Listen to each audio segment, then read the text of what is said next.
إلى حضرة النبي المصطفى سيدنا محمد صلى الله عليه وآله وسلم، ثم إلى أرواح آبائه وآله وأصحابه الكرام، ثم إلى أرواح والدينا ومشايخنا ووالديهم وجميع المسلمين والمسلمات والمؤمنين والمؤمنات، وإلى روح مؤلف هذا الكتاب شيء لله ولهم الفاتحة.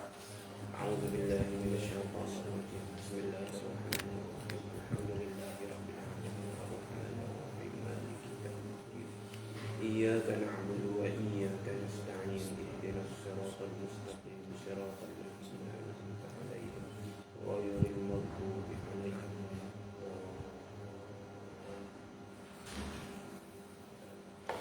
بسم الله الرحمن الرحيم. الحمد لله رب العالمين وبه نستعين على أمور الدنيا والدين، والصلاة والسلام على أشرف الأنبياء والمرسلين سيدنا ومولانا محمد وعلى آله وصحبه أجمعين. اللهم صل على سيدنا محمد محيي النفوس صلاة تسعدنا بها في جميع الدروس، وعلى آله وصحبه وبارك وسلم. سبحانك لا علم لنا إلا ما علمتنا إنك أنت العليم الحكيم، ولا حول ولا قوة إلا بالله العلي العظيم. رب اشرح لي صدري ويسر لي أمري واحلل عقدة من لساني يفقه قولي. اللهم علمنا ما جهلنا وذكرنا ما نسينا وانفعنا بما علمتنا واجعلنا من المخلصين. اللهم افتح قلوبنا في طلب العلم وارزقنا الإخلاص فيه والعمل به والنشر به حتى يأتينا اليقين. اللهم افتح قلوبنا فتوح العارفين وفقهنا في الدين وعلمنا التأويل وآتنا بفضلك أفضل ما تؤتي عبادك الصالحين، واجعلنا من الذين يستمعون القول فيتبعون أحسنه. ربنا آتنا من لدنك رحمة وهيئ لنا من أمرنا رشدا. وصلى الله وسلم عليه وعلى آله والحمد لله رب العالمين. أما بعد، فقال الشيخ المؤلف رحمه الله تعالى: نفعنا الله به وبعلومه وبركاته وعلوم مشايخنا وبركاتهم في الدارين، آمين يا رب العالمين. قال مولانا الإمام أبي عبد الله محمد بن يوسف السنوسي رحمه الله: ويستحيل في حقهم عليهم الصلاة والسلام أضداد هذه الصفات، وهي الكذب والخيانة بفعل شيء مما نهوا عنه نهي تحريم أو كراهة، أو كتمان شيء مما أمروا بتبليغه للخلق. ويجوز في حقهم عليهم الصلاة والسلام ما هو من الأعراض البشرية التي لا تؤدي إلى نقص في مراتبهم العلية كالمرض ونحوه. Sambung bacaan kita pada matan Ummul Barahin karangan Al-Imam Maulana Abi Abdullah Muhammad bin Yusuf As-Sanusi rahimahullahu ta'ala pada muka surat 22. Kata Imam Sanusi rahimahullahu ta'ala: wa yastahilu fi haqqihim alaihim wassalatu wassalamu aghdadu hadhihi sifat. Dan mustahil pada hak mereka itu para rasul alaihi wassalatu wassalam aghdadu hadhihi sifati, oleh segala lawan bagi ini sifat. Ini masuk dalam bahagian sifat-sifat yang mustahil ada pada diri rasul. Sebelumnya Imam Sanusi rahimahullahu ta'ala telah menyebutkan 3 sifat yang pasti ada pada diri seorang rasul daripada rasul-rasul Allah Subhanahu wa ta'ala, iaitu as-sidq, benar pada ucapan, al-amanatu, benar pada perbuatan, dan tablighu ma umiru bi tablighihi lil khalqi, menyampaikan apa yang Allah suruh sampaikan kepada makhluk. Ini 3 sifat yang pasti dan wajib ada pada seorang rasul yang kita kena tahu. Sebahagian ulama menambahkan satu lagi sifat, iaitu al-fatanah, iaitu cerdik, tajam akal. Dia juga merupakan sifat yang pasti ada pada seorang rasul daripada segala rasul-rasul Allah Subhanahu wa ta'ala. Itu yang wajib. Kemudian macam yang kita belajar pada sifat Allah Subhanahu wa ta'ala tak memadai dengan hanya mengetahui sifat yang wajib. Sebab kadang-kadang perkara yang mustahil itu termasuk dalam pegangan dan kefahaman kita tanpa kita sedar batas dia. Jadi ulama mendatangkan pula kewajipan juga untuk kita mengenal serta menafikan. Dah kenal, kena nafikan. Kena tolak beberapa sifat yang mustahil ada pada diri Rasul Allah Subhanahu Wa Taala dan para Nabi. Maka masuklah perbincangan kepada sifat yang mustahil. Maka kata Imam Sanusi rahimahullahu ta'ala, mustahil pada diri para Rasul alaihi wassalatu wassalam segala sifat-sifat yang melawani bagi sifat-sifat yang wajib itu. Wahia, dan iaitu al-kadhibu. Yang pertamanya al-kadhibu, dusta, lawan bagi as-sidqu. As-sidqu, benar pada berkata-kata.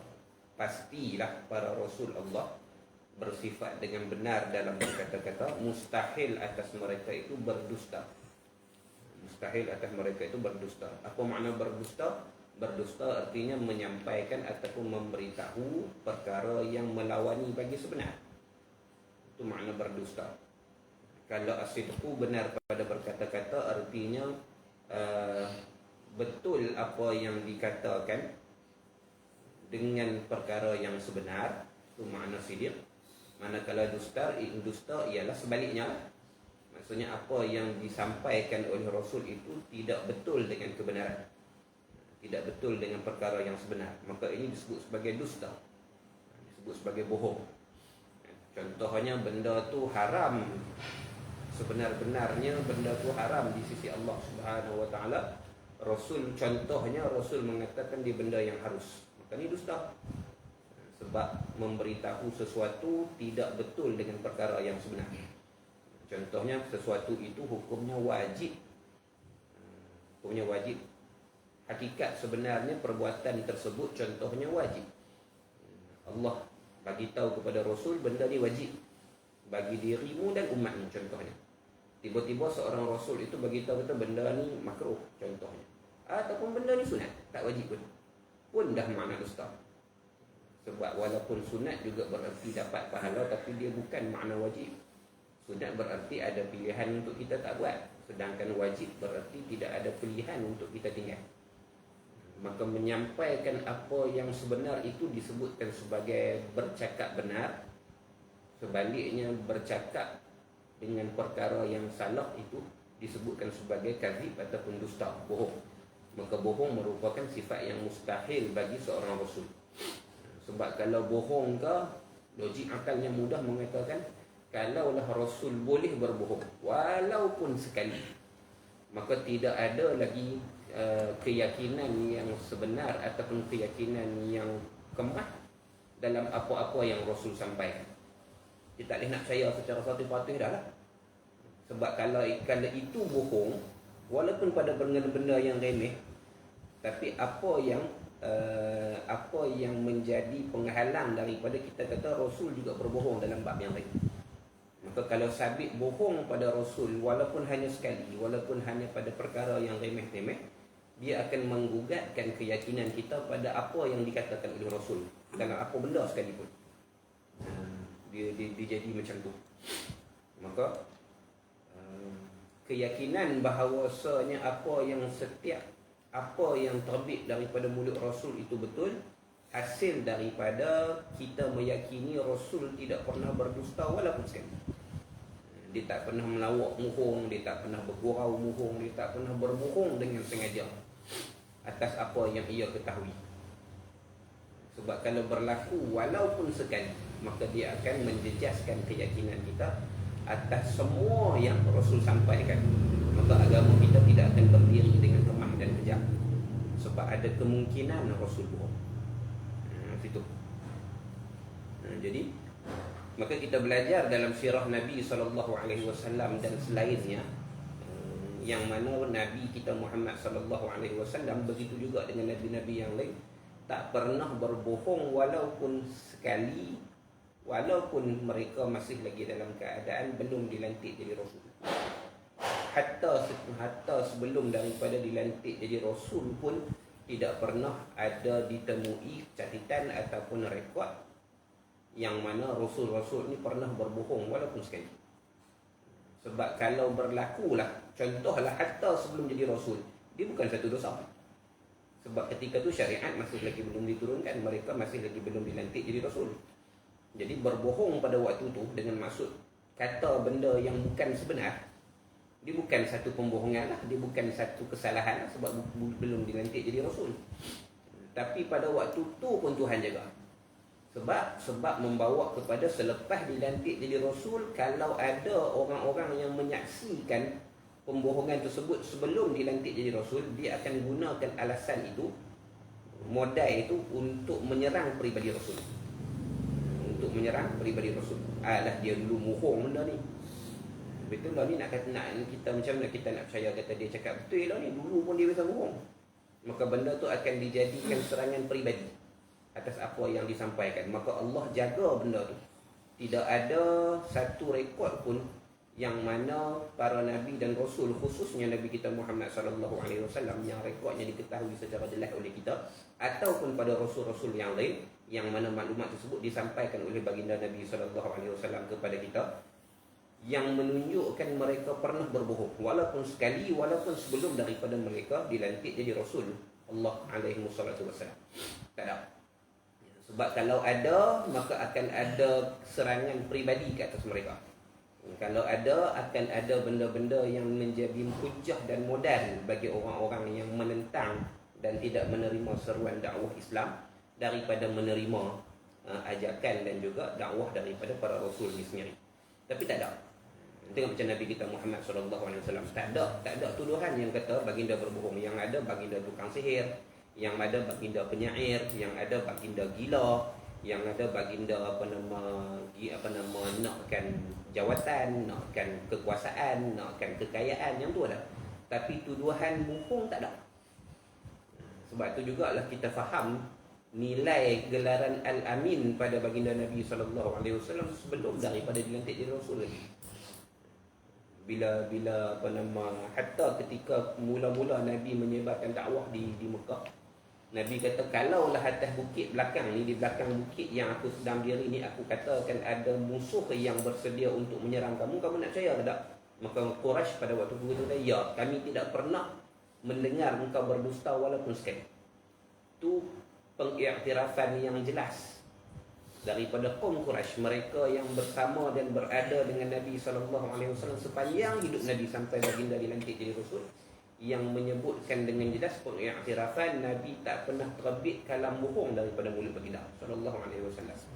Begitu juga dengan rekod-rekod daripada orang-orang lain yang pernah bercakap dan berbual dengan musuh-musuh Islam, antaranya Abi Lahab, antaranya Abi Jahal dan sebagainya, yang mana mereka secara peribadinya mengakui bahawasanya Nabi Muhammad tak pernah bohong. Cuma dia tak masuk Islam tu pasal sebab lain. Sebab tak mau menyerahkan kekuasaan dan kepimpinan kaum kepada baginda Nabi. Sebab Nabi lebih muda daripada mereka. Sebab mereka ni lapis-lapis ayah Nabi. Sebab mereka ni orang-orang kaya, sedangkan Nabi orang yang tak ada apa-apa dan sebagainya. Itu bukan sebab Nabi bohong. Macam mana kita tahu benda-benda ni? Sebab sahabat-sahabat yang mendengar kalam-kalam tersebut secara peribadi, dengar sendiri, mereka masuk Islam kemudian mereka yang cerita. Tanya Abu Lahab sampai bila pun tak ngaku lah. Tanya Abu Lahab, tanya Abu Jahal pun sampai bila tak ngaku. Tapi mereka yang pernah bersembang dengan Abu Lahab dan Abu Jahal contohnya, bila mana masuk Islam pada kemudian harinya, mereka lah yang menceritakan kisah perbualan mereka dengan Abu Lahab contohnya, ataupun dengan Abu Jahal contohnya. Adakah Muhammad berbohong? Tak. Dia cakap dengan jelas tak. Tapi pasal apa tak terima Islam? Sebab 1, 2, 3 dan 4. Alasan peribadi yang menyebabkan mereka tak mau masuk Islam, menyebabkan mereka terpaksa tunduk dan patuh pada setiap ajaran Nabi SAW, dan itu mereka tak mau. Jadi dia ada sebab lain, bukan sebab tak percaya kepada apa yang Nabi bawa, tapi sebab tak mau hilang habuan keduniaan yang mereka ada. Maka pada Nabi kita Muhammad SAW dan pada Nabi-Nabi yang lain yang diutuskan oleh Allah sebelum itu, tidak pernah ditemukan satu rekod yang sahih, yang jelas, yang autentik menunjukkan mereka pernah berbohong. Dan dia menjadi pengajaran pada kita. Kita kalau waktu muda kita tak jaga diri, kalau waktu muda kita buah telajak, buah tu biasalah muda, Tapi kalau waktu muda kita buah telajak. Buah tu pula dengan kawan-kawan yang sama nik dengan kita. Satu ketika kita berubah jadi baik, contohnya Allah bagi hidayah dan sebagainya, alhamdulillah. Tapi untuk kita menyebarkan dan untuk menerangkan dan untuk mengajak kawan-kawan kita untuk membuat kebaikan, dia akan jadi agak susah.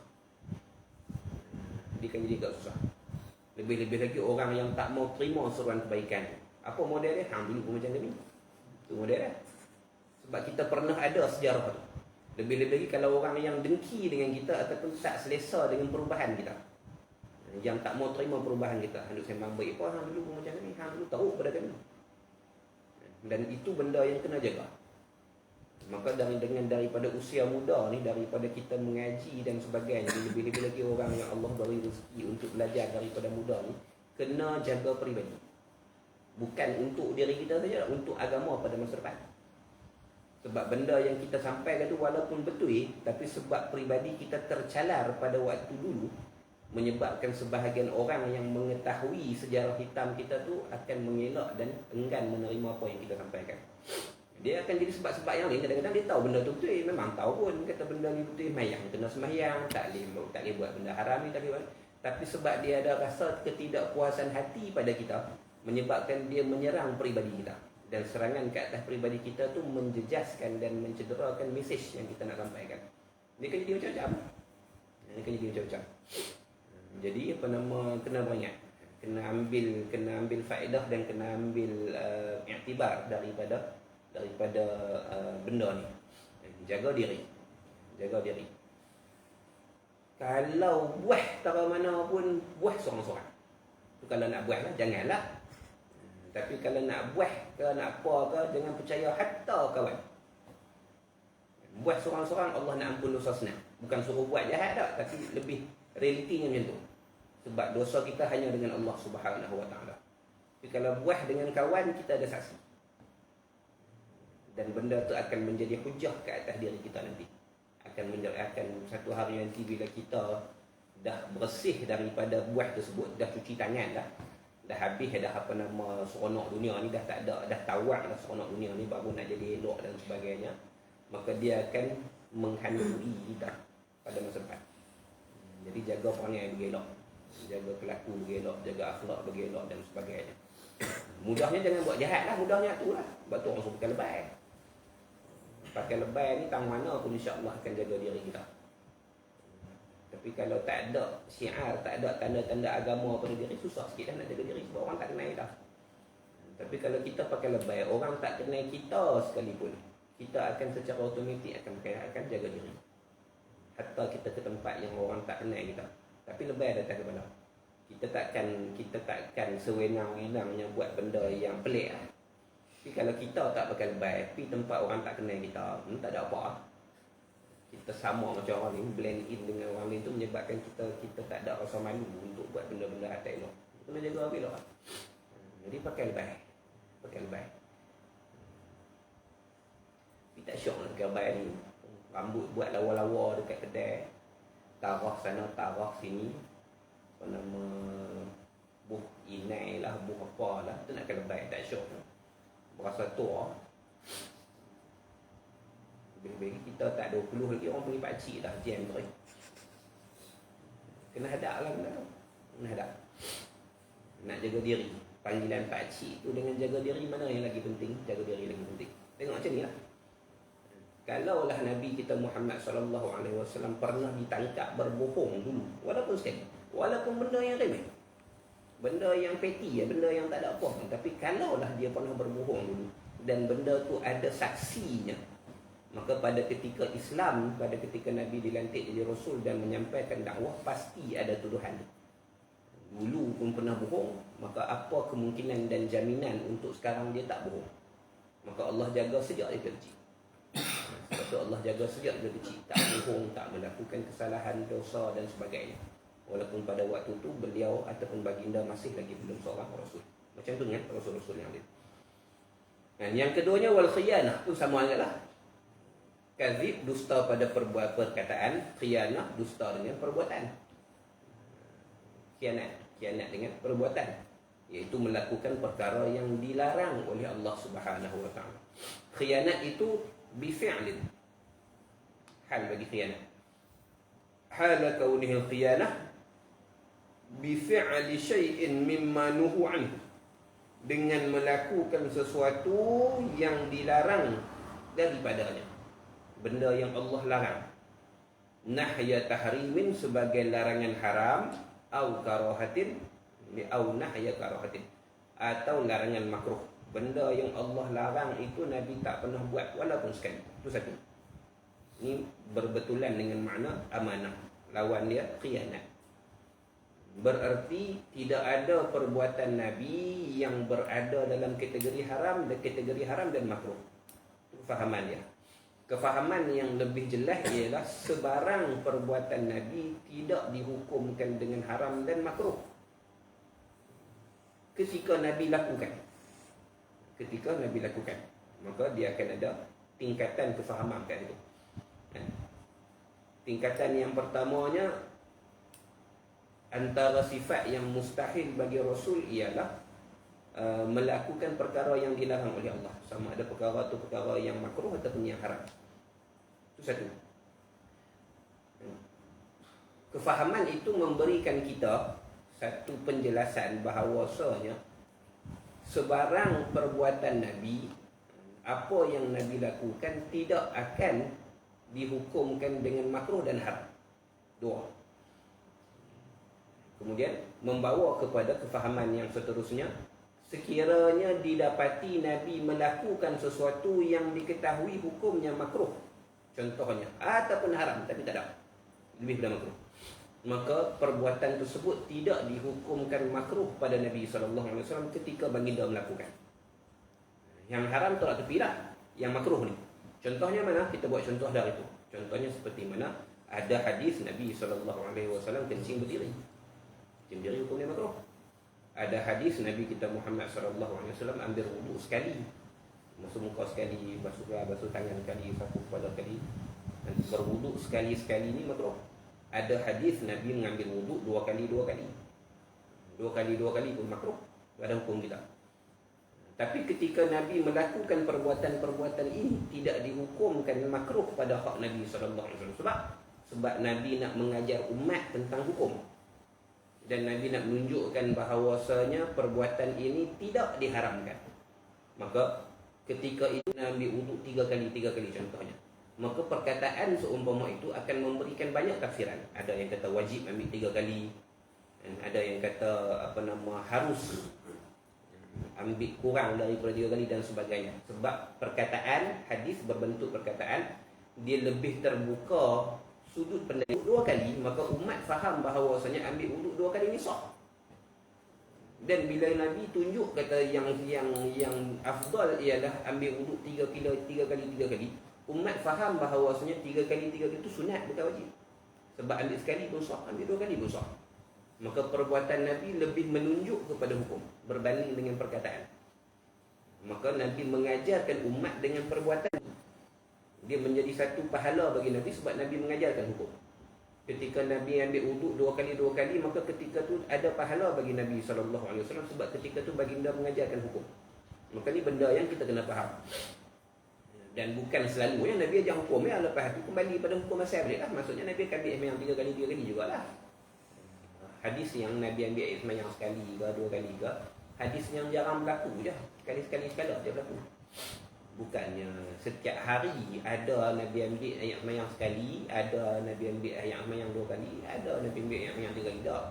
Ambil ayat semayang sekali ataupun 2 kali itu hanya berlaku sekali-sekala saja untuk mengajarkan hukum.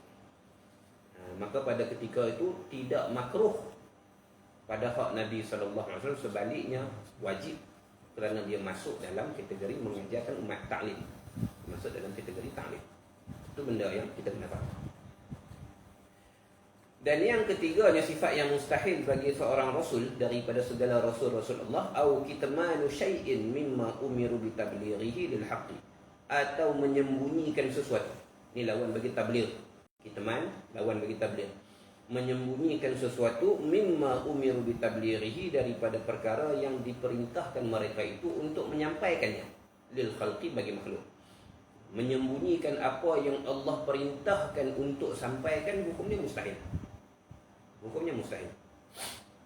Sebab satu, dia terikat dengan makna amanah tadi. Terikat dengan makna amanah.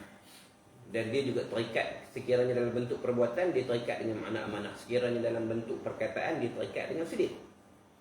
Benda yang Allah suruh sampaikan, Nabi tak sampaikan, contohnya diam, itu melawan bagi sidik.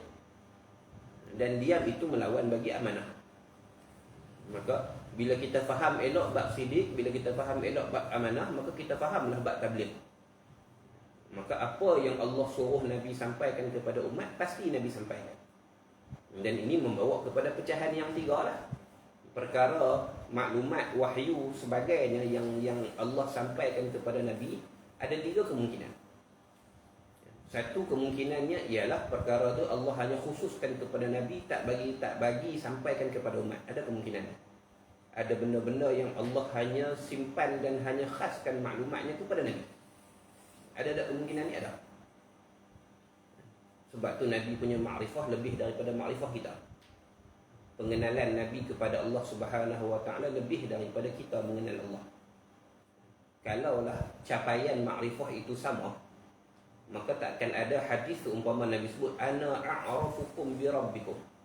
Aku yang paling mengenal Tuhan daripada kalangan kamu. Datang mana pengenalan itu? Datang daripada Allah. Macam mana Nabi boleh jadi orang yang paling makrifah kepada Allah? Sebab Allah bagi kepada Nabi makrifah tu. Pasal apa Nabi tak bagi tahu kepada umat? Mungkin Allah tak bagi Nabi bagi tahu. Ada kemungkinan tu. Dan dalam hadis yang lain Nabi sebut lau alimtum ma a'lamu la bakaitum katsira wa la dhahiktum qalila. Sekiranya kamu tahu apa yang aku tahu, maka kamu akan menangis banyak dan teriak sikit. Kamu akan menangis banyak dan ketawa sikit. Ada tak Nabi bagi tahu benda apa tu? Benda yang aku tahu tapi kamu tak tahu. Kalau hangpa tahu, hangpa akan jadi teriak banyak. Nabi tak beritahu. Nabi banyak tu je. Benda apa yang Nabi maksudkan tu Nabi tak beritahu. Maka itu menunjukkan ada kemungkinan perkara-perkara yang Nabi tak bagi sampai, yang Allah tidak mengizinkan untuk Nabi sampaikan kepada umat. Maka kalau benar pecahan tersebut, ini tak masuk dalam akidah lah, tapi kalau benar pecahan tersebut, maksudnya berdasarkan kepada sifat sidik dan sifat amanah Nabi, Nabi takkan bagi tahu. Sebab kalau Allah tak bagi tahu, maka pastilah Nabi takkan bagi tahu. Benda apa tak tahu dan Nabi tak bagi tahu. Mana nak tahu? Tapi kemungkinan tu ada. Kalaulah benda ni satu-satu maklumat ni Allah bagi tahu kepada Nabi dan Allah kata ini khas untukmu. Jangan bagi tahu siapa pun di kalangan makhluk. Ini rahsia antara aku dengan antara kamu, kata Allah Subhanahu wa taala contohnya. Maka sesuai dengan apa yang kita belajar, Nabi seorang yang amanah, Nabi takkan bagi tahu kepada umat. Jadi maklumat tu tak ada lah. Kemungkinan tu ada, maklumat tak ada. Ini satu benda. Kemudian benda yang Allah suruh Nabi sampaikan kepada umat, hak kita mengaji ni, maka pastilah Nabi sampaikan kepada umat. Sebab tu perintah Allah.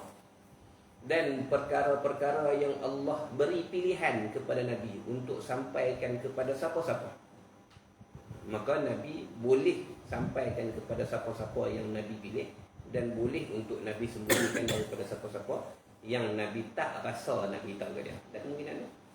Ini macam senarai nama orang-orang munafik pada zaman Nabi, penjelasan tentang fitnah-fitnah yang akan berlaku selepas kewafatan Nabi dan sebagainya.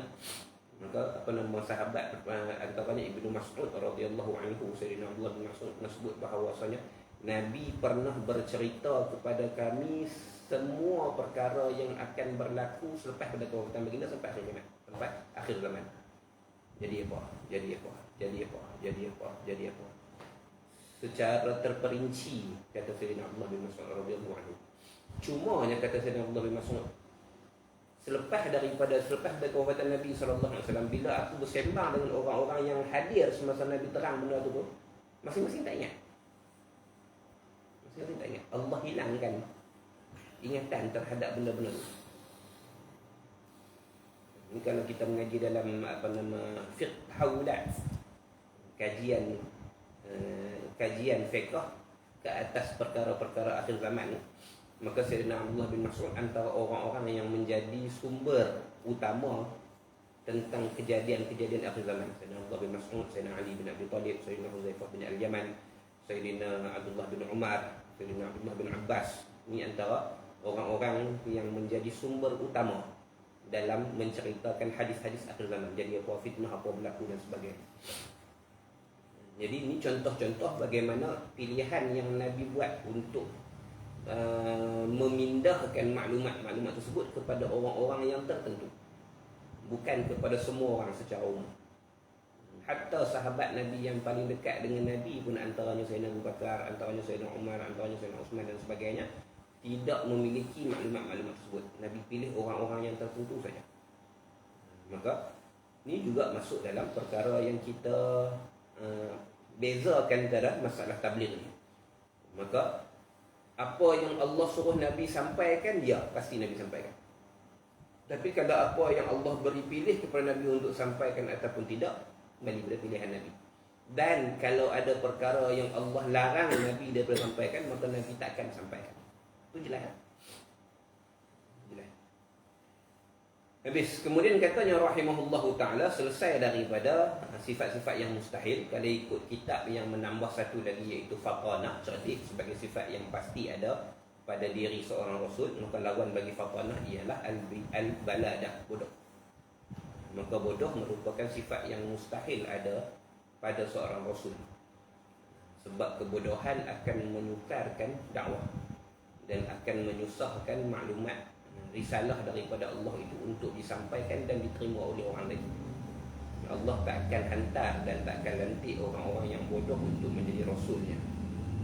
Sebab orang-orang yang bodoh ini sukar untuk menjadi pemimpin bagi orang lain. Kita sendiri pun tak akan ikut orang bodoh. Kita akan ikut orang yang lebih pandai daripada kita. Jadi kalaulah Rasul-Rasul itu dilantik di kalangan orang-orang yang bodoh, maka dia akan mencacatkan penyampaian risalah dan syariat Allah dan kaum. Itu mustahil. Benar itu mustahil.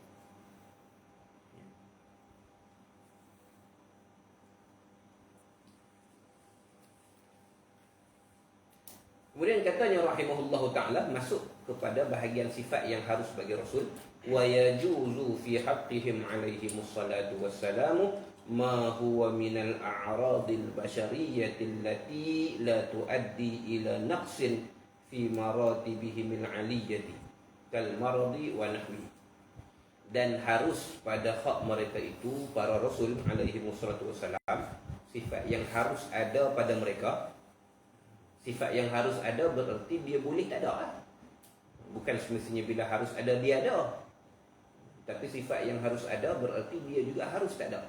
Ada sifat ni pun okey, tak ada sifat ni pun okey. Akal yang waras terima. Apa dia? Ma huwa minal a'radil basyariyati. Ma, perkara, balik pada sifat. Sifat, ciri, perangai, tabiat. Huwa minal a'radil basyariyati, yang ia sebahagian daripada arad basyariah, sifat kemanusiaan. Sifat kemanusiaan. Arad kita faham, sifat makhluk yang bersilih ganti. Boleh ada, boleh tak ada. Maka sifat-sifat kemanusiaan itu, sifat-sifat normal seorang manusia itu merupakan perkara yang harus bagi Rasul. Dia tak mesti ada dan dia tak mustahil ada.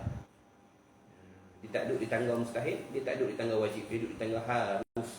Boleh ada, boleh tak ada. Boleh nikah, boleh tak nikah. Boleh gembira, boleh tak gembira. Boleh sedih, boleh tak sedih. Boleh lapar, boleh tak lapar. Boleh kenyang, boleh tak kenyang. Boleh sakit, boleh tak sakit. Dan segalanya sifat-sifat yang harus bagi seorang manusia. Kita pun tak semestinya ada sifat-sifat ni. Harus juga bagi kita, bukan wajib pun. Kita tak wajib pun bersifat dengan lapar. Dan kita tak mustahil pun bersifat dengan lapar. Mustahil pun tak, wajib pun tak. Harus saja bagi kita lapar. Ada orang yang tak lapar-lapar pun ada. Ada orang yang tak kenyang-kenyang pun ada. Lapar sedia pun ada juga. Maka di sisi kita sendiri pun sifat tu harus. Di sisi Rasul pun sifat tu harus. Cuma di sisi Rasul dia lebih spesifik. Sifat-sifat kemanusiaan allati la tuaddi ila naqsin fi maratibihil aliyah. Dia mengecilkan makna a'rad basyariah. Sifat-sifat kemanusiaan yang tidak membawa, tuaddi dengan makna tusabbib, yang tidak menyebabkan kepada kekurangan pada martabat mereka yang tinggi. Sifat kemanusiaan yang tidak merendahkan martabat mereka, kalau bahasa mudahnya. Sifat manusia, tapi kalau ada sifat ni ke Rasul, ada sifat ni pada seorang Rasul, maruah dia tak jatuh, ataupun penghormatan orang kepada dia tak akan berkurang dengan ada sifat ni. Maka ni disebut sebagai sifat yang harus ada pada seorang Rasul. Kita ada, kita tak ada benda tu. Kita sifat kemanusiaan kita ni ada, sama ada benda tu merendahkan martabat kita ke tak merendahkan martabat kita ke, ada, harus ada. Bahkan merendahkan martabat seseorang sebagai manusia pun harus. Jadi kelaku lebih kepada binatang contohnya, harus bagi manusia. Tapi untuk Rasul dah, Allah sempitkan makna sifat manusia tu, sifat kemanusiaan yang tidak membawa kepada kekurangan. Maksudnya kalau berlaku dan ada pada Rasul perangai, sifat ataupun ciri tersebut, manusia tidak memandang lekeh pada Rasul tersebut. Maka sifat-sifat yang macam ni harus ada pada seorang Rasul. Bukan pasti ada, bukan mustahil ada. Harus ada. Makan, tapi makan dengan lahap tak. Sebab makan dengan lahap itu makan yang merendahkan martabat seseorang. Lebih-lebih lagi kalau dia Rasul. Tidur, ya, sifat Rasul harus. Tapi tidur yang sampai tak mangkit 5-6 hari, jadi kemasai ni, orang kata panggil jadi tak kemasai ni, leno ya. Mata tu bakuk sampai tak ada, sampai tak tahu mana biji mata, mana kelopak mata. Lena, celek mata, lena, celek mata, lena. Makan pun tak, minum pun tak. Maka hal tu tak ada pada sifat seorang Rasul. Sebab yang tu alamat malas.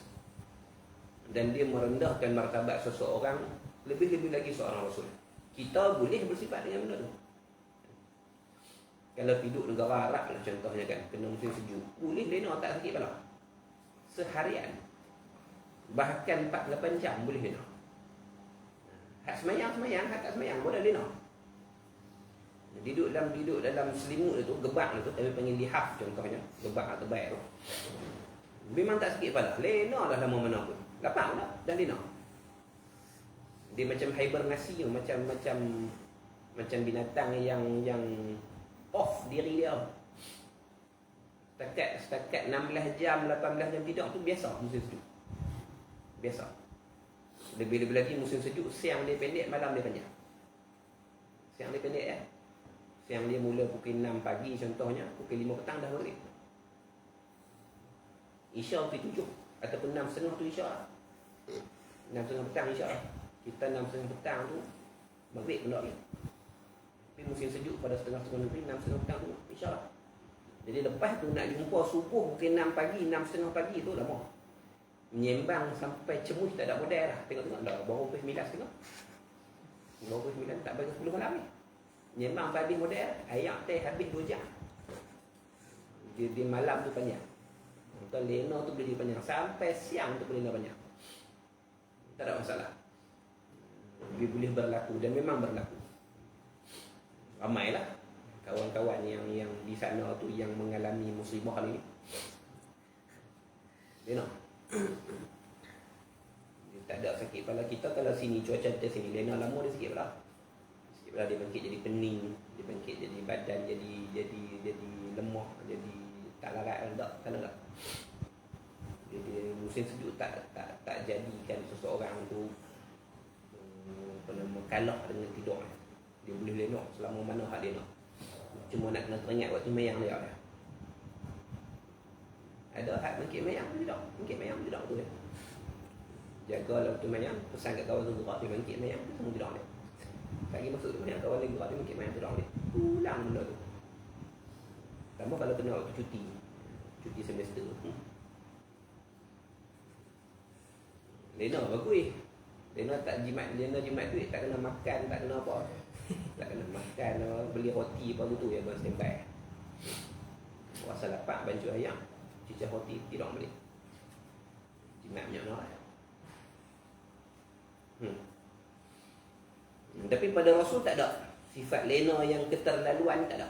Sebab lena yang keterlaluan ni akan dipandang serong oleh orang lain. Dia akan merendahkan martabat dia. Dan gelak ketawa ada pada Rasul.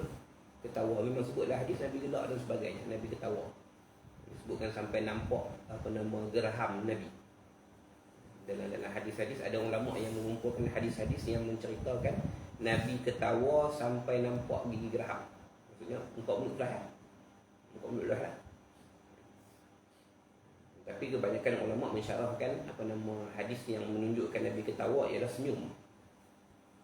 Bukan ketawa terbahak kah. Tapi lebih kepada senyum yang ada bunyi. Tapi senyum tu senyum lebar lah sampai nampak hatta badat nyawa jizuh dalam hadis tu. Sehingga nampak gigi geraham baginda Nabi sallallahu alaihi wasallam. Maka ada ulama ada himpunkan khas hadis-hadis yang berkaitan dengan hadis hatta badat nawajizuh.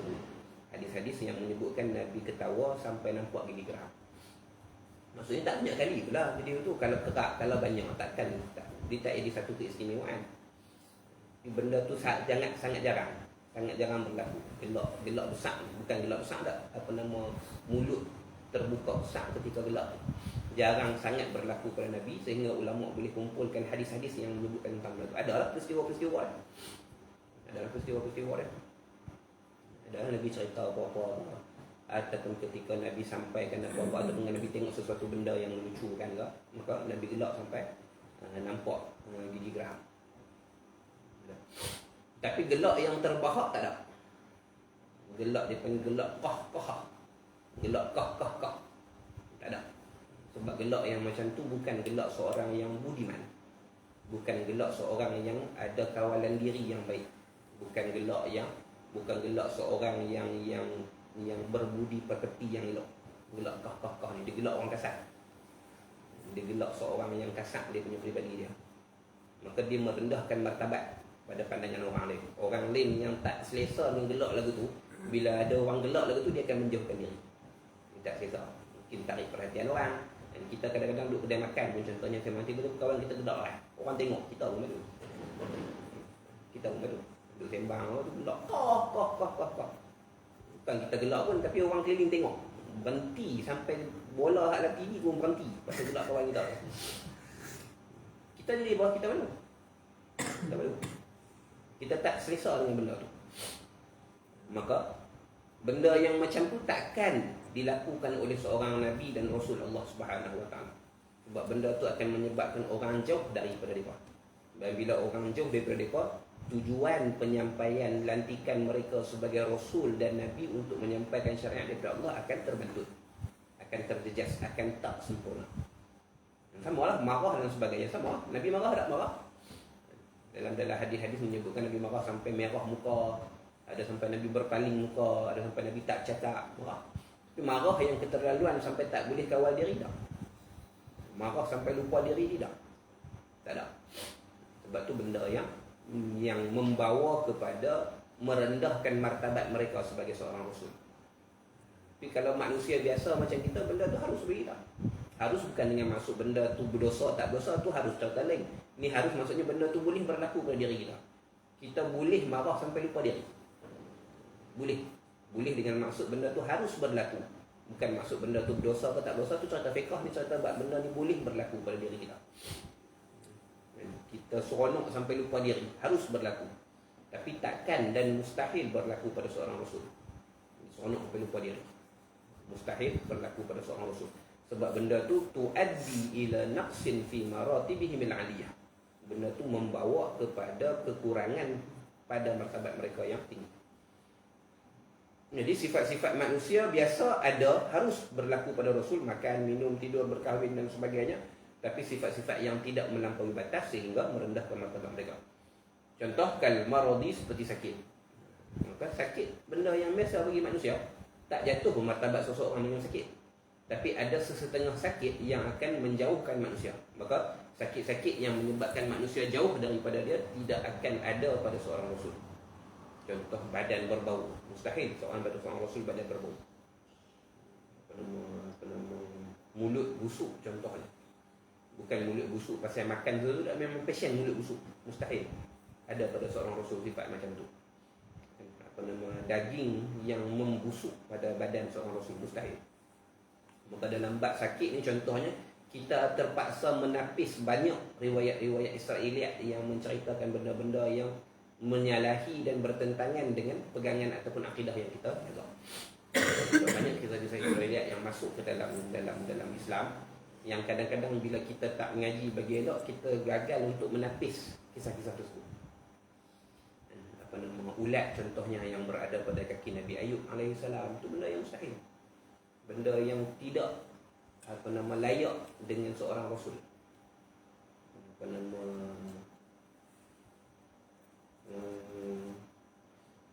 Marah Nabi Musa alaihissalam sampai hampuk Taurat, itu benda yang mustahil.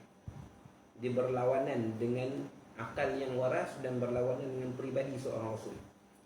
Nabi Musa orang yang mudah marah, ya. Sebab mudah marah bukan satu benda yang mustahil. Mudah marah ni sifat manusia. Mudah naik angin. Kita tengok banyaklah hadis dalam Bukhari pun ada, dalam Muslim pun ada, dalam Musnad Imam Ahmad pun ada, banyak kali Nabi Musa ni marah. Dan batu buat lari baju dia pun dia katok batu tu. Contoh dalam Bukhari dan Muslim. Dia mandi, tak baju atas batu tu buat lari baju dia. Yang dia sahih. Kemudian dia ligan batu tersebut sampai batu tu berhenti satu tempat. Dia pakai balik baju tu, tongkat dia pegang, dia katok sampai berlekuk batu tu. Marah. Padahal dia pun tahu batu ni takkan lari sendiri. Batu ni mesti lari dengan izin Allah. Batu kan benda hidup, bukan ada kehendak sendiri. Kalau yang buat lari tu kambing, munasabahlah, benda hidup. Tapi tak, batu lari bawa pakaian dia. Maka tentulah benda tu diberikan izin dan hidup oleh Allah Subhanahu Wa Taala untuk lari. Bukan saja-saja nak jadi. Dia pun tahu benda tu. Dia katok sampai berlekuk tu. Malaikat Maut pernah sekali ketika nak ambil nyawa dia, tunggu Nabi Musa dalam rumah. Dalam rumah Nabi Musa. Bila Nabi Musa masuk dalam rumah tu, Malaikat Maut kata, sambutlah seruan Tuhan. Ajib Rabbaka. Tiba-tiba ada seorang laki-laki dalam rumah kata, sila berjumpa dengan Tuhanmu. Dia pecah je tak. Malaikat Maut. Adalah hadis. Nanti akan jumpa dalam pengajian Ustaz Syah nanti. Dia dalam Ajib Al-Aqdad ni. Pembuk berpecah je tak. Dia merasakan orang tu cuba nak bagi mudarat. Dia terkejut lah, main dalam bentuk manusia. Tiba-tiba duduk dalam rumah dia. Buka-buka dalam rumah, masuk dalam rumah, tiba-tiba orang kata, sambutlah seruan Tuhanmu. Pam tu. Dia orang tak cakap banyak lah. Pecah je tak. Malaikat Maut tu. Malaikat Maut balik pergi mengadu kepada Allah, ya Allah, engkau hantarkan aku kepada orang yang tak mau mati. Dia tak ada nak habaq ibu. Tu hadis sahih, bukannya cerita mengarut, pada hadis sahih daripada Nabi sallallahu alaihi wasallam dalam Bukhari, dalam Muslim sebut. Maka kita tahu Nabi Musa ni orang yang mudah naik angin, mudah beremosi kita ni. Kata mudah marah ni kita faham ni, nak kita sebut kata dia seorang yang emotion, yang beremosi, yang seorang yang emosional. Dia mudah bertindak, tangan dia laju. Tangan laju selesai, kuat selesai. Kemudian kita jumpa dalam Quran contohnya, Allah sebut bila mana Nabi Musa turun daripada Tur Sina bawa Taurat, bawa kepingan Taurat tu, macam lock macam ni lah, macam kepingan zamrud macam ni. Ada tertulis Taurat pada kepingan tersebut. Buat Bani Umayyah tengok Nabi Bani Israel duk sembah anak lembu mah. Dan Allah ceritakan wa alqal alwaha. Kemudian Nabi Musa, kalau alqa terjemahan yang masyhur ialah mencampakkan kepingan Taurat tersebut, kemudian dia pegang janggut Nabi Harun dan pegang kepala Nabi Harun. Ini disebutkan dalam Quran. Hadis yang ataupun kisah yang datang pada menjelaskan peristiwa tersebut menyebutkan Taurat yang dihempas oleh Nabi Musa tersebut jatuh dan pecah bucu, sumbit.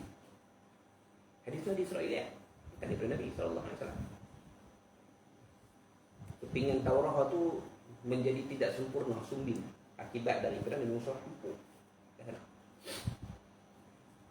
Dia benda Israel.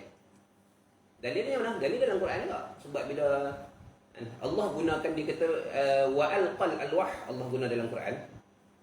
Terjemahan salah satu makna wa alqa ni ialah mencampakkan. Salah satu makna lah, mencampakkan. Jadi kalau kita pasang makna tu kepada ayat tersebut, Nabi Musa mencampakkan kepingan Taurat tu, dengan maksud Nabi Musa menghempas Taurat tu dengan kasar, meletakkan dengan kasar. Mana mudahnya meletakkan dengan kasar. Tapi bahasa yang sama Allah guna ketika Allah menceritakan saat momen ibu Nabi Musa menghanyutkan Nabi Musa dalam sungai ni. Allah sebut wa alqihi fil yam. Kalimah yang sama, alqa ya, tapi untuk orang mufrad. Thumma alqihi fil yam. Kemudian kalau kita kekalkan makna campak ataupun letak dengan kasar tu, maksudnya Allah suruh mak Nabi Musa untuk lempak Nabi Musa dalam sungai. Munasabah dengan anak kecil yang lusu lagi, dengan ibu yang sangat kasih kepada anak tu, disuruh untuk lempak anak dia dalam sungai. Tak munasabah. Jadi pada situ dipasang makna meletakkan dengan lemah lembut lah. Munasabah dengan cerita tu. Tapi bahasa yang digunakan oleh Allah sama. Alqa juga, daripada kalimah alqa juga. Wa alqal alwah dengan summa alqihi fil yam. Alqa ya. Jadi kalau sini boleh pasang makna meletak dengan lemah lembut anak yang sangat disayangi dan anak yang sangat dikasihi demi menyelamatkan nyawa anak tu. Dan kalau hempuk dalam sungai, kalau hempas dalam sungai, baik bunuh atas darat ni. Nak hanyut dalam sungai juga. Kalau letakkan secara kasar yang akan memudaratkan anak tersebut, Nabi Musa AS ketika masih bayi. Kalau nak bunuh anak tu, baik bunuh atas darat, hempuk duk hempas dalam sungai juga. Jadi kalau ayat tu boleh difahami dengan makna tu, maka Nabi Musa dengan karakter seorang Nabi tak mungkin gagal mengawal diri dia daripada kemarahan sampai dia boleh hempuk kalam Tuhan. Taurat tu kalam Tuhan. Jadi bahasa yang sama menunjukkan bahawasanya di dalam peristiwa Nabi Musa AS tersebut dengan Taurat perlu diletakkan dengan makna yang lebih teliti. Dalilnya ada watak dia Nabi Musa juga, tapi ketika dia bayi dan dengan ibu dia, Allah gunakan bahasa yang sama, identical word, perkataan yang sama.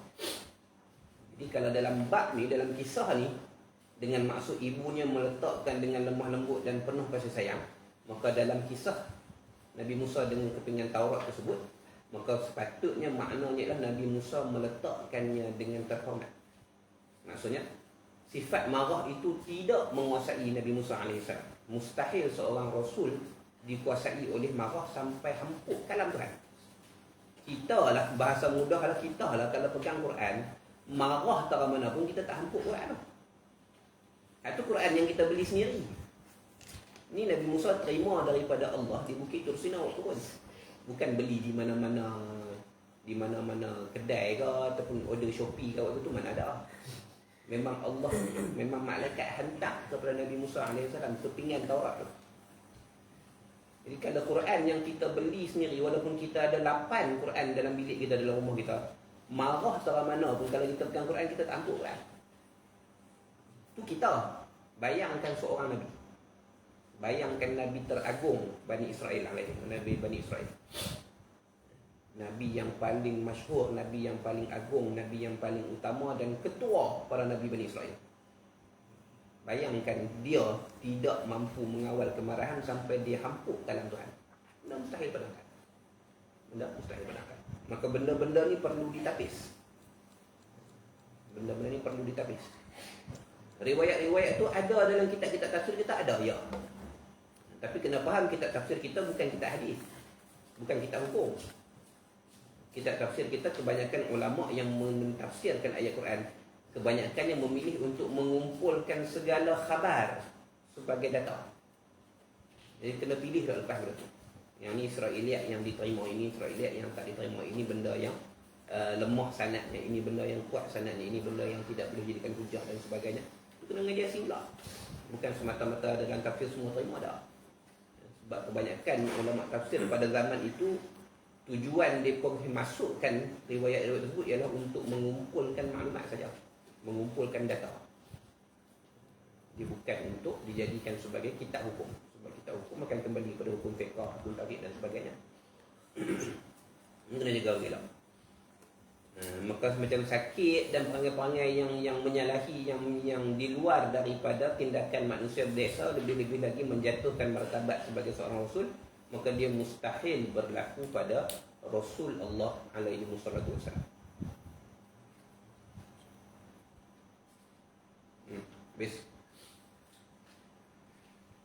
Kemudian masuk pada dalil ataupun burhan bagi sifat-sifat yang pasti ada pada Rasul itu. Muka surat 24.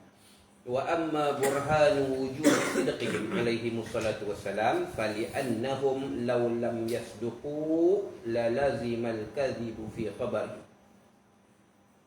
Lalazimal kadhibu fi khabarihi ta'ala litasdiqihi ta'ala lahum bil mu'jizati an-nazilati manzilata qawlihi ta'ala sadaqa 'abdi fi kulli ma yuballighu anhu. Adapun dalil yaqini, burhan, pasti bersifat sidik mereka itu Rasul, berkata benar. Pasti Rasul ni berkata benar, pasti bersifat dengan sidik. Burhannya ialah alaihi wassalam fali'annahum, kerana bahawasanya mereka itu para Rasul, law lam yasduqu, sekiranya tidak bercakap benar, kalaulah mereka ni muhung, kadhib tadi ni, lalazimal kadhibu fi khabarihi ta'ala, nescaya lazim, nescaya membawa secara pasti akan berdusta pada khabar Allah Ta'ala. Kalau mereka bohong, membawa kepada Allah bohong. Kok mana kalau mereka bohong, membawa kepada Allah bohong? Apa yang mengikatkan bohong para Rasul dengan bohong Allah Subhanahu Wa Ta'ala? Litasdiqihi ta'ala lahum, kerana Allah membenarkan mereka itu. Allah memberikan pengesahan kepada mereka itu. Allah menyatakan sokongan kepada mereka itu. Macam mana Allah nyatakan sokongan pada Rasul? Bil mu'jizati, dengan Allah memberikan mu'jizat kepada mereka. Maka mu'jizat pada Rasul seseolah surat pengesahan daripada Allah, seseolah bukti daripada Allah bahawasanya Rasul ini berkata benar. Mu'jizat tersebut disebutkan an-nazilati manzilata qawlihi ta'ala, yang menempati kedudukan firman Allah Ta'ala, sadaqa 'abdi fi kulli ma yuballighu anni, telah benarlah hamba-Ku, sadaqa 'abdi fi kulli ma yuballighu anni, pada setiap perkara yang disampaikan daripada-Ku. Maka mukjizat para rasul yang berlaku merupakan satu pengesahan daripada Allah. Seseolahnya ketika dia berlaku, contohnya ketika Nabi Musa membelah lautan, ketika peristiwa itu sedang berlaku, seseolahnya Allah sedang berfirman. Perbuatan Allah itu seumpama firman Allah. Seseolahnya Allah menyampaikan bahawasanya Nabi Musa ini benar atas dakwah yang dia sampaikan. Ketika mana Nabi Ibrahim AS tidak dimakan oleh api itu, ketika itu seseolahnya Allah berfirman, Ibrahim ialah hamba-Ku yang menyampaikan apa yang Aku suruh sampaikan. Sadaqa 'abdi fi kulli ma yuballighu anni, dan seterusnya. Maka mukjizat-mukjizat yang berlaku pada seorang rasul merupakan cap mohor daripada Allah, merupakan kata bukti daripada Allah Subhanahu Wa Taala bahawasanya dia bukti. Pembuktian tersebut kalau rasul bohong membawa kepada Allah membenarkan sesuatu pembohongan. Membenarkan sesuatu kepembohongan merupakan satu pembohongan. Kita tahu kata kawan kita bohong. Contohnya lah, ustaz tanya apa nama puasa dah hari ni. Contohlah, kawan kita tak puasa. Kita tahu kata kawan kita tak puasa. Dia kata puasa hari ni ustaz. Cuma hari ni sok tadi makan banyak, dia segar sikit. Dia tak ada rasa lembek sangat sebab pagi tadi sok makan banyak. Dia kata, kita tahu tadi tak puasa. Lepas tu ustaz pun tanya kita, betul ya dia puasa? Ya ustaz, ya puasa. Tak mau nak masak muka dengan kawan. Membenarkan satu pembohongan ialah satu pembohongan. Kalau kita tak tahu lain cerita. Kalau kita tak tahu pasal apa kita pergi mengaku benar, kita tak tahu, tu bab lain. 5 tahun dulu malah tak lama pasal apa kata sesuatu benda yang tak tahu, tu bab lain. Ini tak kita tahu keadaan sebenar, tapi kita memilih untuk tak cerita benda tu. Maka membenarkan satu pembohongan ialah pembohongan. Sama juga lah kalau Rasul berdusta. Tiba-tiba Allah beri mukjizat untuk membenarkan apa yang Rasul buat. Adakah Allah tak tahu Rasul cakap betul ke tak? Mustahil Allah tak tahu. Allah Maha mengetahui segalanya. Maksudnya mukjizat yang Allah berikan kepada seorang Rasul dalam keadaan Allah mengetahui Rasul itu berdusta. Contohnya, maka membawa kepada pembenaran daripada Allah, tasdik daripada Allah ke atas seorang Rasul yang dusta ialah satu pendustaan daripada Allah Subhanahu Wa Taala. Allah menipu juga. Sebab Allah membenarkan sesuatu penipuan oleh Rasul. Dan benda itu mustahil padamkan. Benda itu mustahil padamkan. Jadi bila ada pengesahan daripada Allah, bererti apa yang disampaikan oleh Rasul itu benar belaka. Sebab kalau tak betul apa yang Rasul sampai, mustahil Allah nak sokong dengan mukjizat. Mustahil Allah nak berikan mukjizat pada Rasul.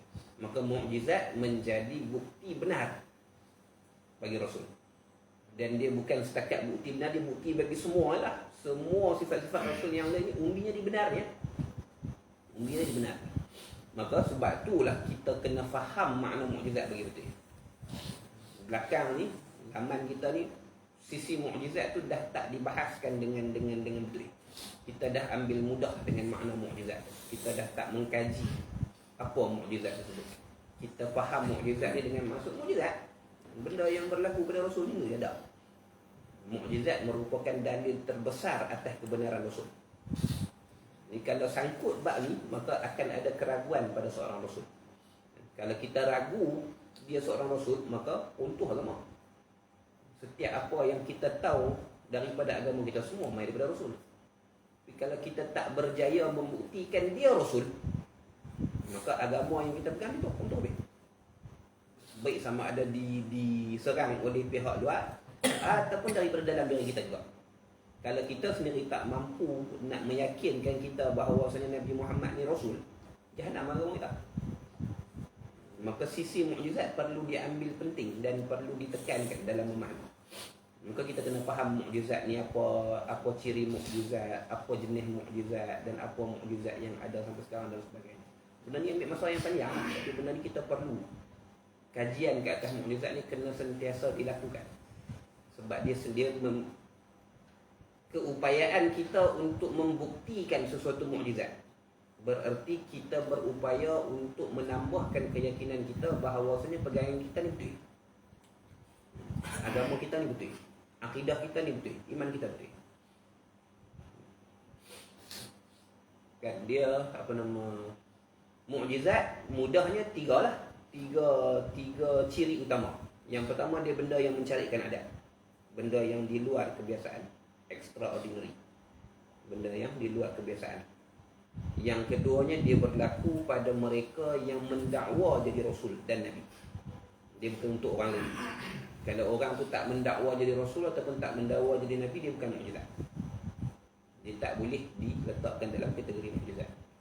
Dia benda yang mencarikan adat, berlaku ataupun zahir pada mereka yang mendakwa jadi Rasul. Yang ketiganya, dia tidak mampu dilakukan oleh mana-mana makhluk lain. Maksudnya mukjizat ni memang datang daripada Allah Subhanahu Wa Taala. Kalau ada orang lain boleh buat tu bukan mukjizat. Sesukar mana pun benda tu, tapi ada orang yang boleh buat, maka dia bukan mukjizat.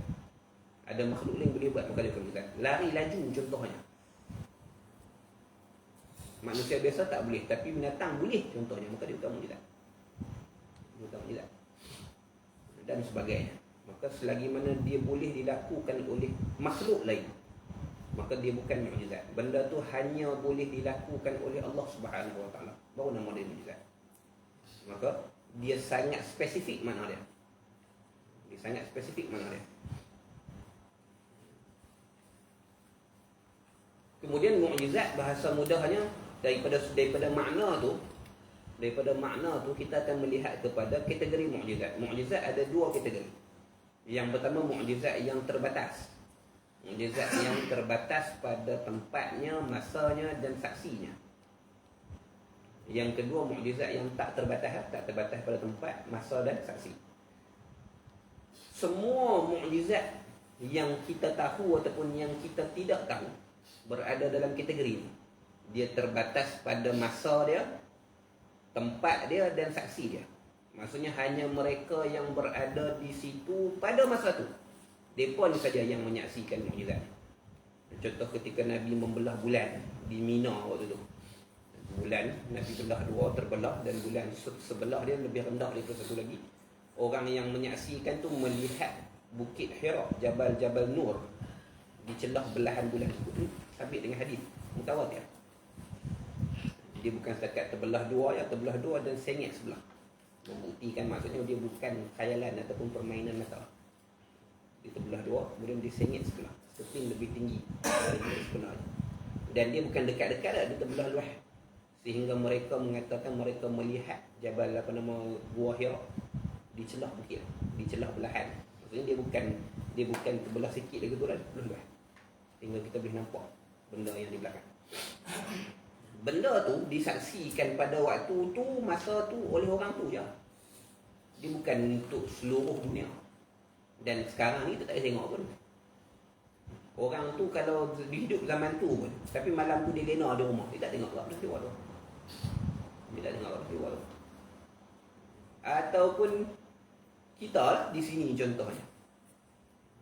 Waktu tu ada nenek moyang kita kat sini contohnya. Belum tentu ada habuan untuk melihat benda tu. Dia tak semestinya dilihat oleh semua orang. Maka mukjizat biasanya berlaku dalam kategori ni. Dia terbatas pada tempat, masa dan lokasi. Pada masa, tempat dan saksi.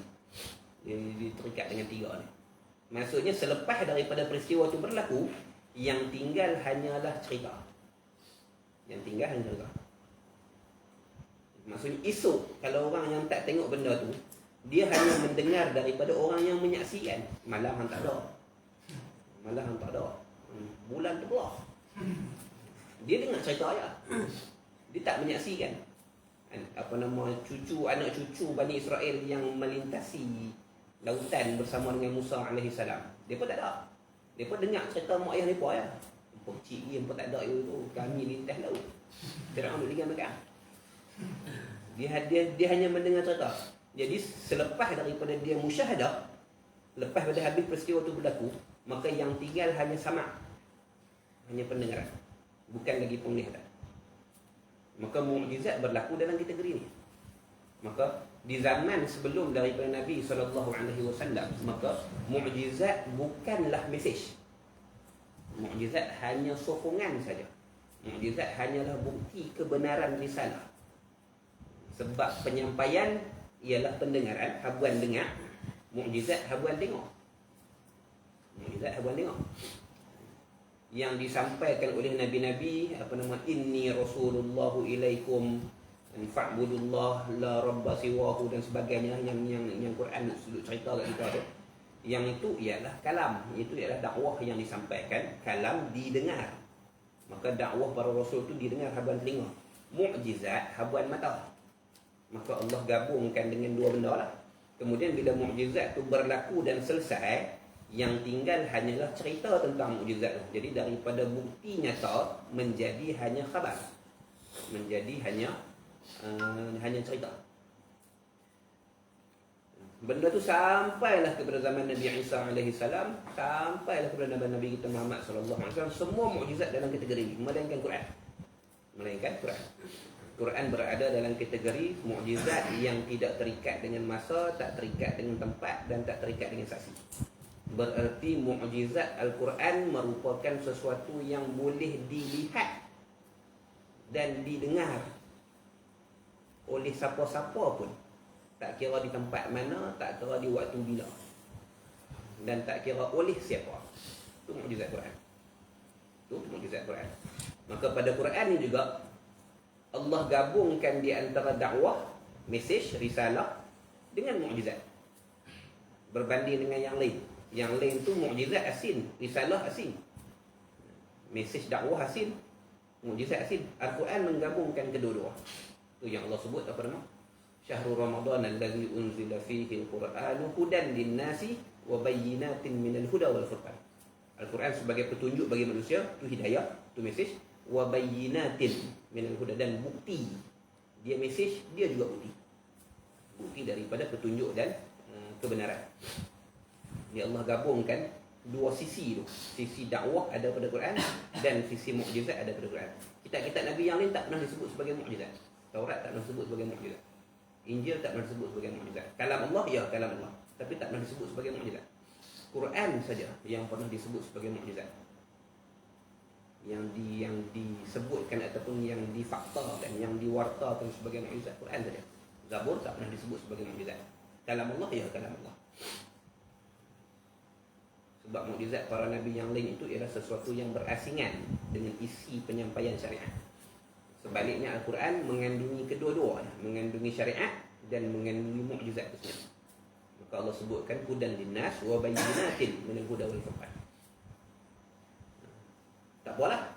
Jadi mukjizat-mukjizat yang lain semua dah habis lah, tinggal cerita aja. Nabi belah bulan pun tinggal cerita, terbit ayat daripada celah jari Nabi pun cerita. Nabi ludah dalam telaga jadi manis pun tinggal cerita aja. Tinggal cerita aja. Maka pembuktiannya ialah dengan sanad. Riwayat ni siapa yang riwayatkan? Siapa perawi dan sebagainya? Sahih ke, hasan ke, dhaif ke dan sebagainya. Yang tinggal mukjizat, diri mukjizat tu kepada kita sekarang ialah Quran ni. Dan Quran macam yang disebutkan tadi, dia boleh dilihat mukjizatnya oleh siapa-siapa pun, tanpa mengambil kira siapa pun saksi tu. Pada masa bila pun dan di tempat mana pun. Maksudnya kita orang Melayu tak boleh cakap Arab ni pun boleh nampak mukjizat Quran. Soalan dia sama lah. Soalan dia, kalaulah ni orang tunjuk Quran depan kita ni, tunjuk satu mukjizat tak mana? Bukti kebenaran Nabi Muhammad tu Rasul ni, mukjizat ni kan. Tunjuk satu mukjizat ni tak mana? Kita nak tunjuk tak mana? Tunjuk tak mana? Takkan kata ni mukjizat.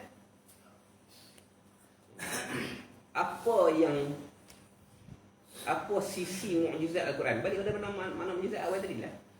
Benda yang hanya Allah Ta'ala saja boleh buat. Benda luar biasa yang Allah Ta'ala saja boleh buat. Tak ada siapa yang boleh buat melainkan Allah. Kena balik ke situ.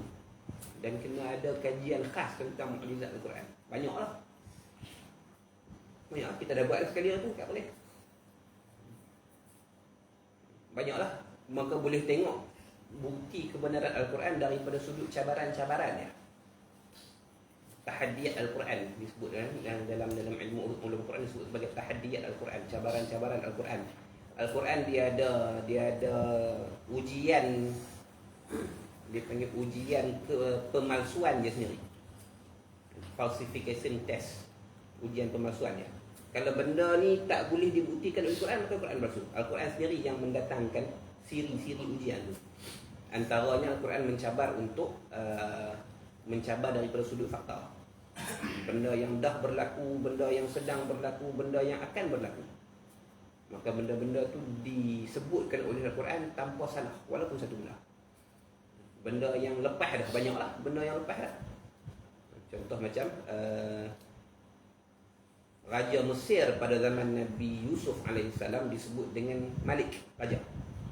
Sedangkan Raja Mesir di zaman Nabi Musa AS disebut dengan Fir'aun.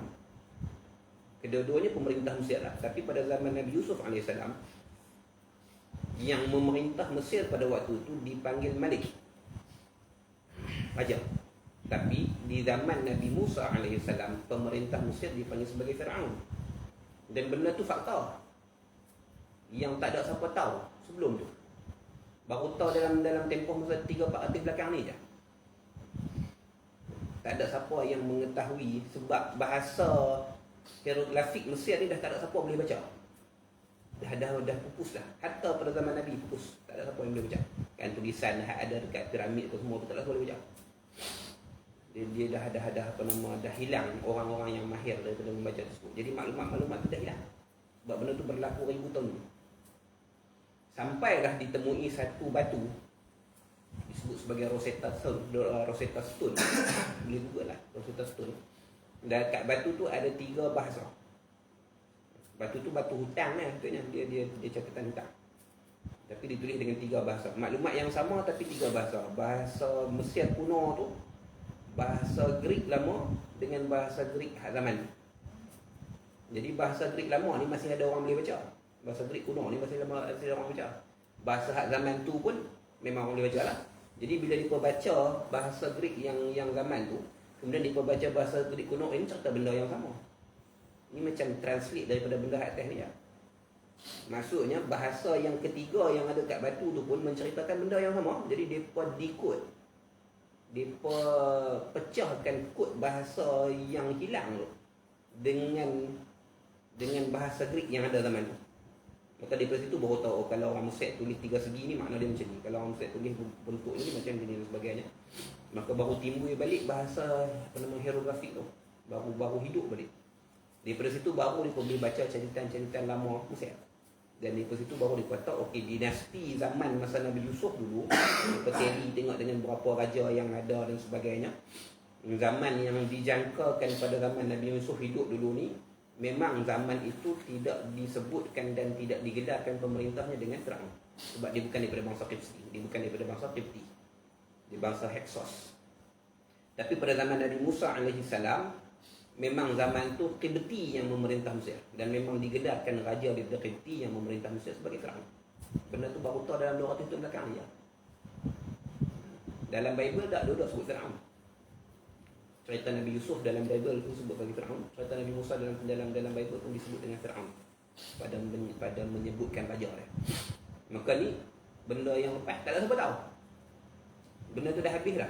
Benda tu dah tak ada siapa yang boleh, yang kita nak kata Nabi Muhammad dengar daripada siapa-siapa tak ada.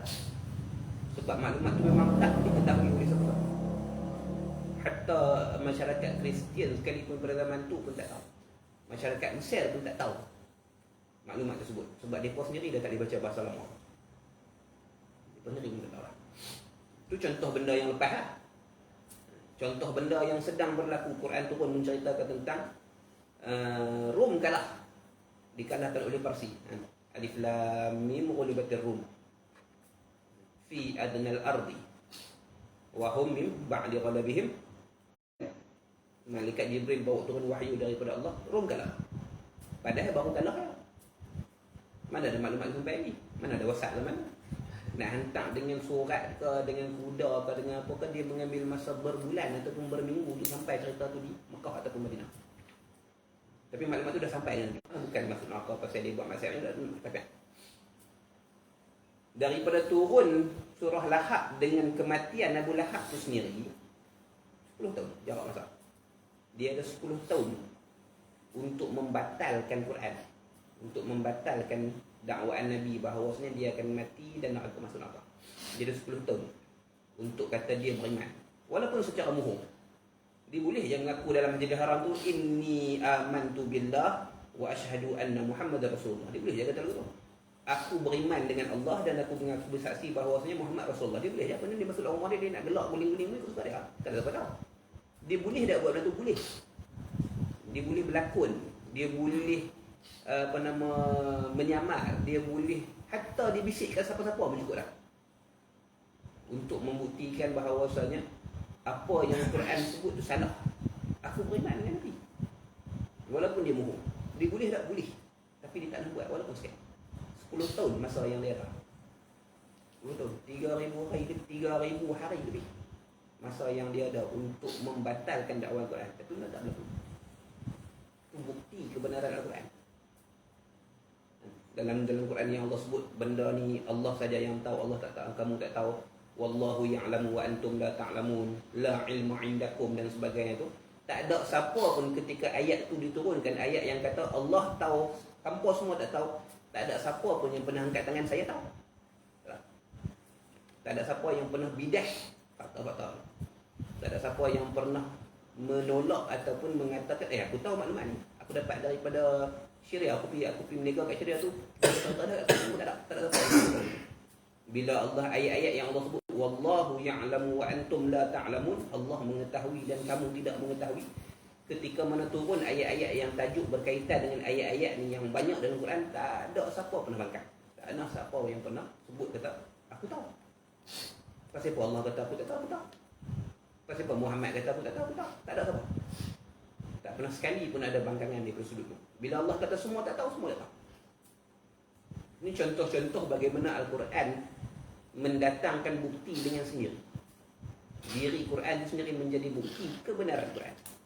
Kebenaran bahawa Quran ini bukan daripada makhluk. Sama juga Allah sebut dalam Quran, "Law kana min 'indi ghairillah lawajadu fihi ikhtilafan katsira." Sekiranya Quran ini datang daripada selain Allah, maka kamu akan mendapati pertemuan yang banyak dalam Quran.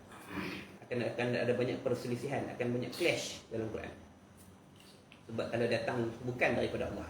Sebab tak mungkin makhluk selain daripada Allah yang Maha Pencipta Tuhan boleh mengharmonikan sesuatu dengan sempurna. Hanya tahap kesempurnaan saja yang boleh untuk tidak menjadikan sesuatu itu bertembung dengan sesuatu yang lain. Daripada sudut fakta, daripada sudut ayat, daripada sudut kenyataan dan sebagainya. Kita kalau buat buku contohnya, ada kemungkinan untuk kita punya ayat ni bertembung dan berlawanan dengan ayat yang akan datang. Ada kemungkinan. Lebih-lebih lagi kalaulah dalam tempoh 23 sun kita susun benda tu. Dan dia turun secara berasingan, dia turun secara sikit-sikit. Jadi sangat besar kemungkinan untuk berlaku pertembungan. Sama ada daripada sudut fakta, daripada sudut kenyataan, daripada sudut ramalan, besar sangatlah kemungkinan. Besar sangat kemungkinan. Sebab dia turun dalam tempoh 23 tahun. Dan dia turun sikit-sikit tanpa mengikut turutan. Jadi mana dia nak ingat? Dah turun dah apa, tahun lepas turun apa, waktu raya tu turun apa, ayat ni duduk tang mana-mana nak ingat. Jadi kemungkinan untuk berlaku ikhtilafan tu sangat besar. Tapi Allah sebut kalau dah Quran ni datang daripada selain Allah, maka akan jumpa ikhtilaf, pertemuan tersebut. Maksudnya kalau Quran ni betul-betul daripada Allah, tidak akan wujud ikhtilafan dalam Quran. Tidak akan wujud pertembungan yang banyak dalam Quran. Sikit ke banyak ke takkan jumpa dalam Quran. Dan sampai kelar orang tak jumpa pertembungan dalam Quran. Tak ada fakta yang bertembung antara satu sama lain. Bahkan tak ada fakta yang bertembung dengan dapatan sains masa pun tak ada. Dengan dapatan sains masa sudah kira lah. Sebab tu dapatan sains masa ni sekarang. Kadang-kadang dapatan sains tu diperbetulkan daripada dapatan sains yang dulu. Jadi dapatan sains tak pernah statik, dia berubah. Ni sama-sama Quran. Ada ayat dalam Quran yang melawani ayat yang lain dalam Quran tak? Tak. Sampai keluar cara tak jumpa. 1400 tahun ataupun dia kata 1000 tahun orang-orang yang cuba membuktikan dakwaan tersebut sampai keluar tak ada, tak jumpa. Mereka tak jumpa. Itu contoh-contoh benda apa banyak dalam Quran. Banyak. Yang menunjukkan, yang menjadi bukti bahawasanya dia merupakan mukjizat daripada Allah kepada Nabi. Bukan Nabi buat sendiri. Dan benda tu kita boleh tengok sendiri. Siapa pun boleh tengok. Sebab tu dalam Quran segala ilmu dah. Setiap pakar dalam bidang masing-masing, kalau dia kaji Quran, dia akan jumpa keajaiban Quran daripada sisi yang dia tahu. Setiap orang.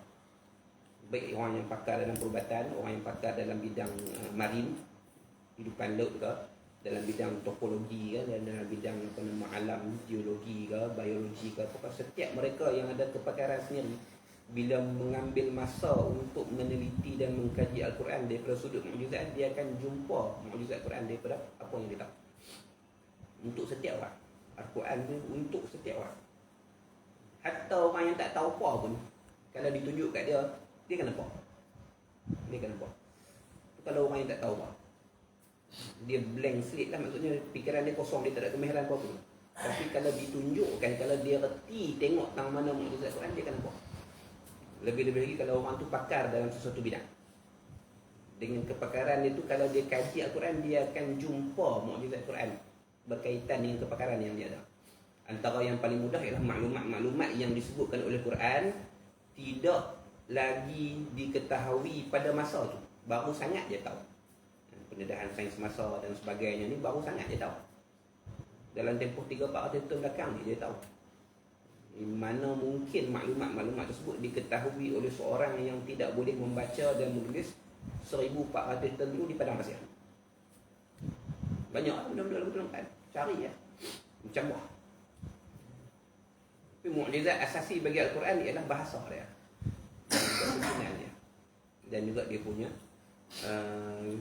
cara penyampaian dia yang menukar standard bahasa Arab pada zaman itu.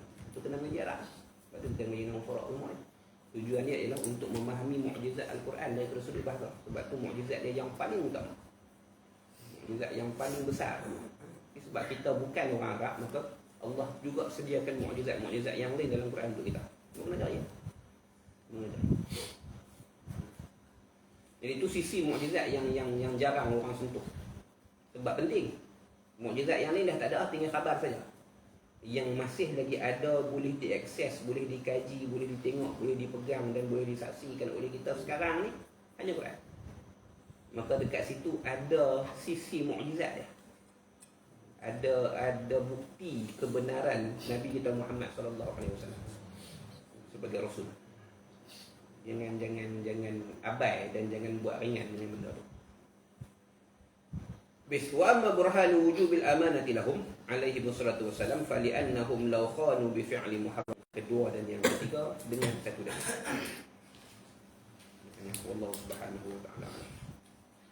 Subhanakallahumma wa bihamdika asyhadu an la ilaha illa anta astaghfiruka wa atubu ilaik. Allahumma salli afdhalas salati ala as'adil makhluqatika sayyidina Muhammadin wa ala alihi wa sahbihi wa sallim adada ma'lumatika wa midada kalimatika kullama dhakaraka dhakiruna wa ghafara an dhikrikal ghafilun. Allahumma salli afdhalas salati ala as'adil makhluqatika sayyidina